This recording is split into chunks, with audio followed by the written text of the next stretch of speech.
The Greyhill incident. Ooh.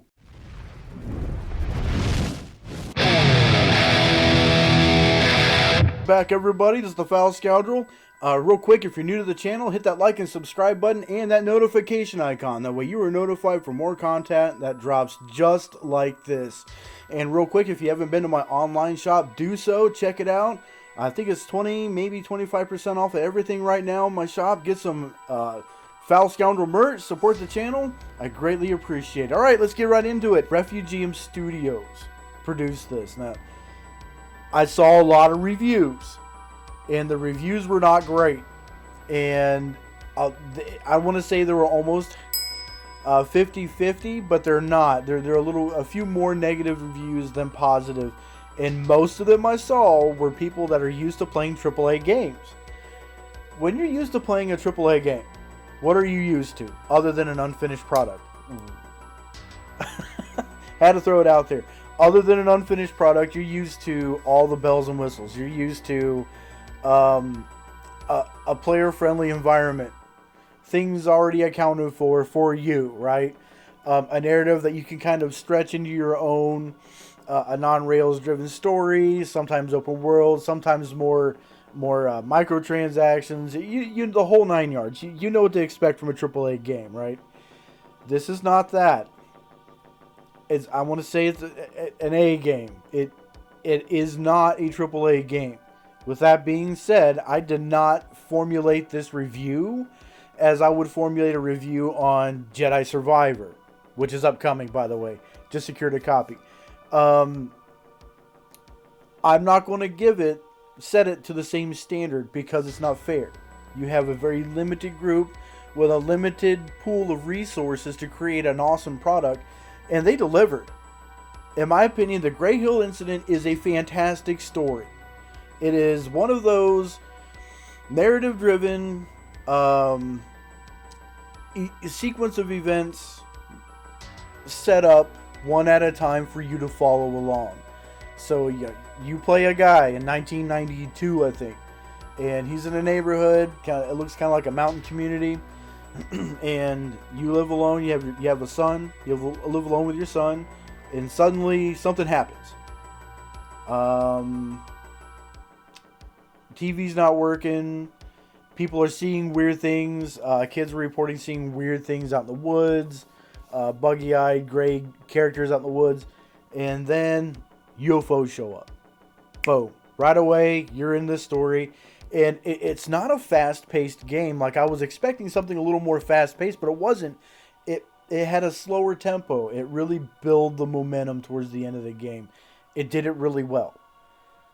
Like I said, it's not a AAA game. Okay, so it doesn't have AAA storytelling, but it has standard. I want to say standard storytelling. So you have a game where it wants you to do a certain sequence of events to set up for another one, right?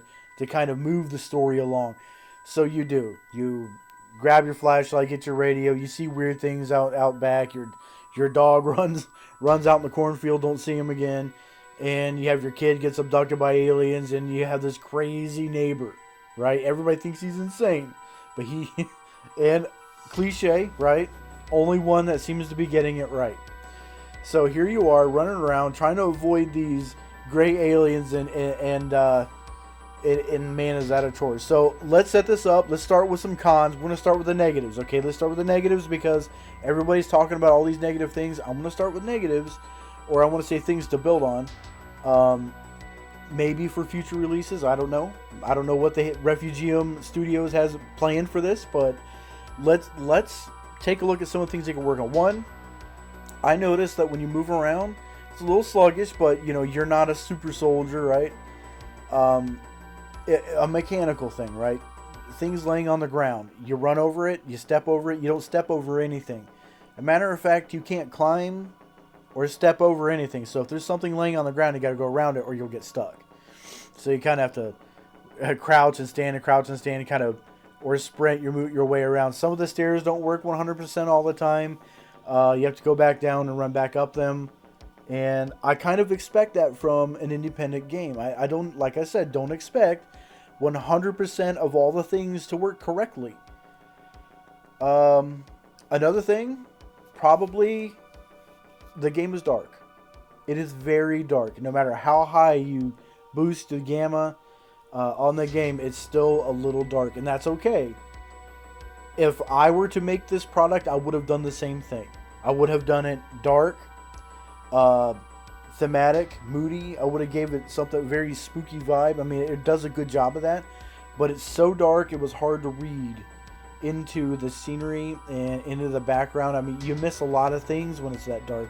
You do have a flashlight, and the flashlight is not as useful as the moonlight, and the moonlight doesn't shine through the fog and the mist half the time. So you do have a flashlight. It does illuminate right in front of you, but it doesn't cast as far. With that being said, the game is a little short, but it's an independent project. So I don't know if this is their first project, but if it is, way to go, guys.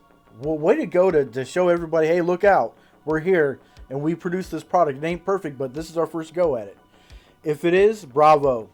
That is every developer's dream, is to have a game that well done, produced. Even with some of the negatives, it was done very well. So let's talk about the things they did well.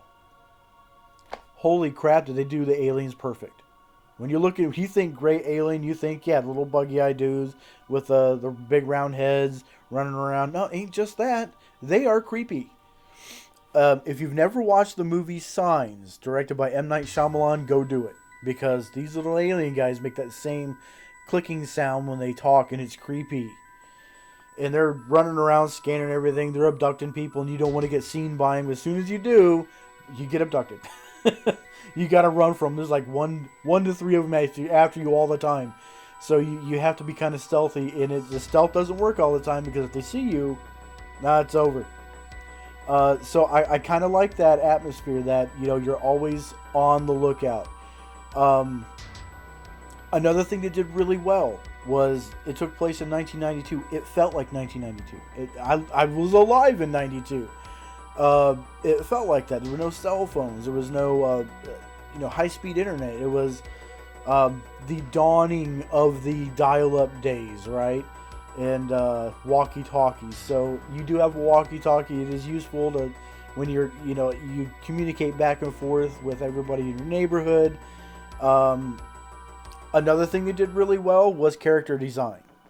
That's fantastic. I don't know who did I don't know if they did it or they outsourced, but they did an excellent job getting their characters and their textures and their backgrounds and their sceneries to look just right. Some of it was almost photo perfect. So, wow. I mean, again, if this was my project and I produced the project of this caliber, my first time out, I would be very proud of it. The price was set at $25. I saw some of the comments and some of the reviews are like, this was not worth $25. Wait for it to go down in price. That's subjective. So I thought it was worth it. I thought it was worth $25 US just because I'm looking at it again in the eyes of developer, right? You have limited resources. You produce a product, work really hard on it.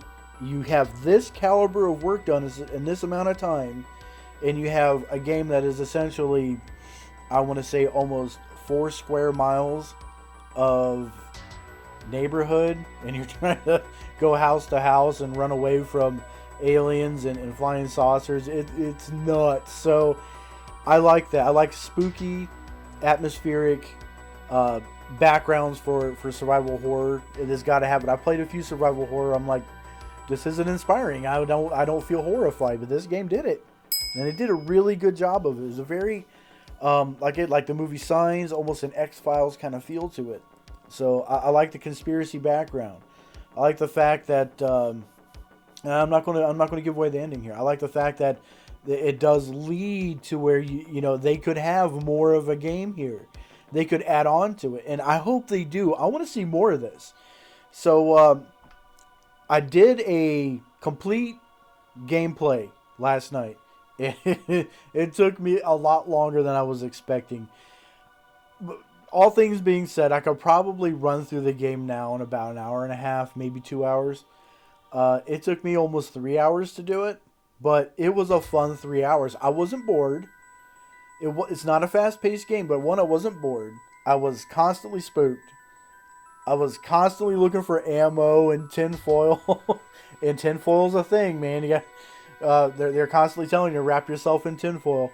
Um, it was really eerie to try to peer through the fog and see these aliens in the background, especially when they come down the ship and all of a sudden, they step out and here they are walking towards you immediately. It's like they're marching, and it's just imposing.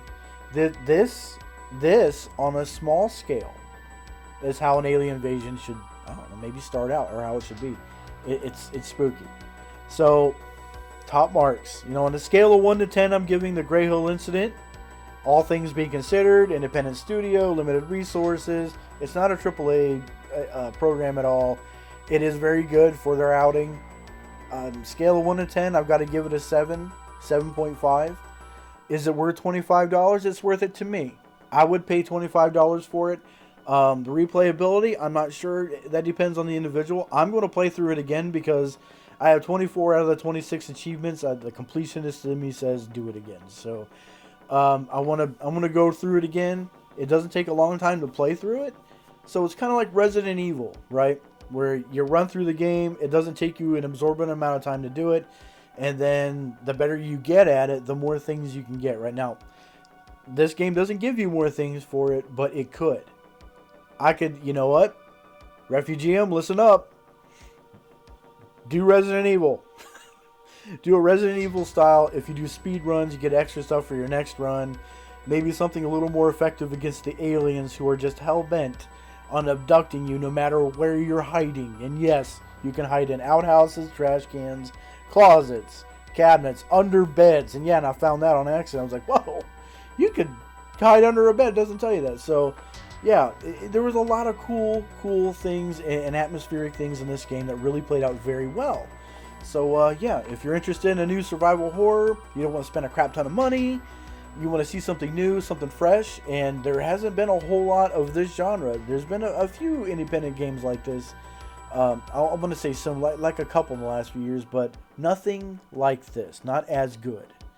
And not to say those projects weren't good for those folks, but this one, this Greyhill incident, is amazing. So get out there, go get it. It's on Steam, $25.